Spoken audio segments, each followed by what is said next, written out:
hoy vamos a viajar a la época convulsa que siguió a los felices años 20. Una etapa que, salvando las distancias, guarda algunas similitudes con la que estamos viviendo hoy en día.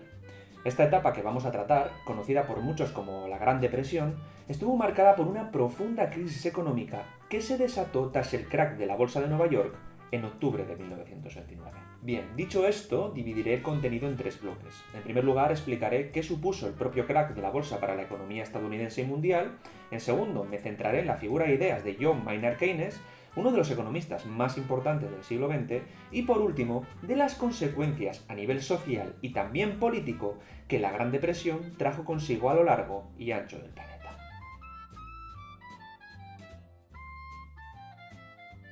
En primer lugar, hay que recordar que el Jueves Negro, es decir, el día en el que tuvo lugar el crack de la bolsa de Nueva York, fue el 24 de octubre de 1929.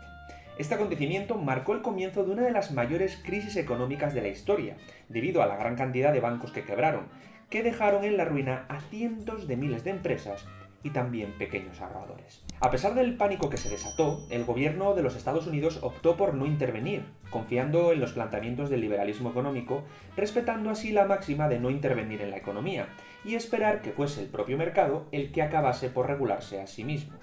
Y aquí va un spoiler: eso nunca sucedió. Por lo tanto, la inacción gubernamental sumada a la declaración de bancarrota de muchos bancos estadounidenses provocó el derrumbe del sistema financiero a nivel mundial. Esto afectó especialmente al viejo continente, Europa, donde gran cantidad de países, como Alemania o Austria, tras el final de la Primera Guerra Mundial, disfrutaban de los frescos dólares que llovían desde el otro lado del charco. Por ese motivo se acabaron adoptando medidas proteccionistas en muchísimos países, lo que provocó un progresivo endurecimiento de las relaciones políticas internacionales y también una reducción bestial de la actividad comercial. Es por esto por lo que a esta crisis económica se la conoce concretamente como Gran Depresión. Una Gran Depresión que se caracterizó por dos aspectos clave. En primer lugar, la aparición del fenómeno conocido como deflación, es decir, la bajada generalizada de los precios y de los salarios, debido a la reducción drástica de la actividad económica y productiva, especialmente en el sector industrial. De hecho, para que os hagáis una idea del impacto de la crisis, en 1932, Estados Unidos y Alemania apenas producían la mitad de lo que fabricaban en 1929. Y en segundo lugar, hay que hablar, cómo no, del aumento vertiginoso del desempleo. Sí, el paro alcanzó cifras realmente mareantes a nivel mundial, pues dejó de patitas en la calle a más de 40 millones de trabajadores y trabajadoras, cebándose especialmente, como os imaginaréis también, con Estados Unidos y su principal deudor, Alemania. Ahora toca hablar del que es probablemente uno de los economistas más influyentes e importantes del pasado siglo, el británico John Maynard Keynes. Pues se puede decir que este fue el primero en proponer soluciones realmente viables a la crisis económica. Hay que decir que Keynes estuvo presente en la firma del Tratado de Versalles de 1919, con el que se ponía punto y final a la Primera Guerra Mundial, siendo uno de los primeros en advertir a los aliados de que los exagerados pagos impuestos a Alemania, las llamadas reparaciones, acabarían perjudicando a la larga al conjunto de Europa. Tristemente, no le hicieron ni p*** caso.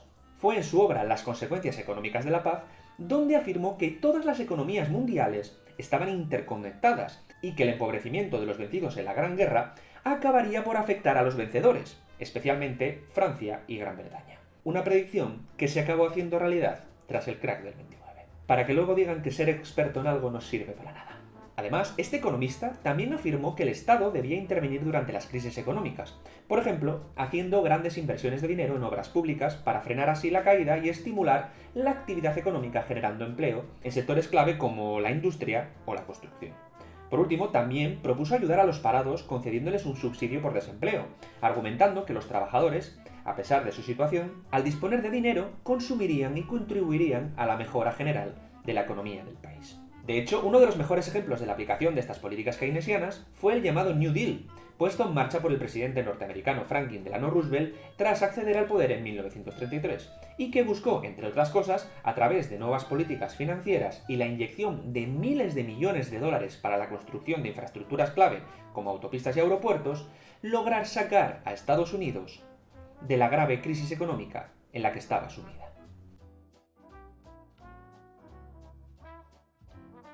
Y en tercer y último lugar, tocaría hablar de las consecuencias que la Gran Depresión tuvo en la política y la sociedad de los años 30. En primer término, hay que hablar de la miseria generalizada que se desató por toda la geografía mundial, la cual desencadenó numerosos conflictos sociales y una cada vez mayor polarización de la vida política. Y esto se debió a que el fracaso del sistema económico capitalista se interpretó también como un fracaso de las democracias liberales. Por ese motivo, muchos obreros a nivel mundial empezaron a ver con buenos ojos, a pesar de sus rasgos totalitarios, nuevas opciones políticas como el comunismo, especialmente debido a que su principal exponente, es decir, la Unión Soviética, fue un país que, lejos de estancarse durante la Gran Depresión, creció exponencialmente durante esos años de crisis. Sin embargo, en otras democracias más jóvenes y poco asentadas, como fue el caso de la alemana, la polarización política acabó aupando al poder a opciones mucho más radicales, como fue el caso del nazismo de Hitler, régimen que acabaría desmontando el Estado de Derecho para instaurar una dictadura totalitaria.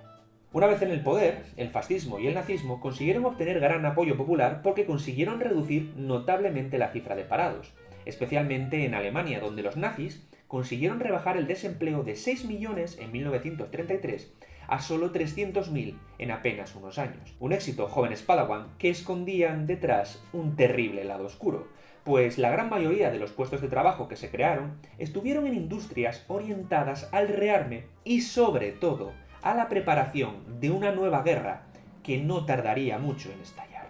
Y en nuestro país, España, la cosa no fue muy diferente, porque la grave crisis económica y social también influyó notablemente en la radicalización de las diferentes posiciones políticas que se fueron dando durante la etapa de la Segunda República. Todas las tensiones que se desataron en ese periodo culminaron con el golpe de Estado liderado por los generales Mola y Franco y el estallido inmediatamente después de la terrible Guerra Civil Española en julio de 1936. Como conclusión, hay que decir que debido a la Gran Depresión que se inició en 1929, las democracias liberales vivieron sus momentos más críticos a nivel histórico, pues apenas unos meses después de comenzar la Segunda Guerra Mundial en 1939, apenas sobrevivían en Europa 5 países con ese régimen político: Reino Unido, Irlanda, Francia, Suecia y Suiza.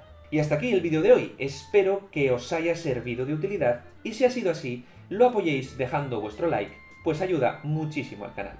Nos vemos muy pronto con más historia aquí en el Cubil. Un saludo a todos, aquí Peter. Chao.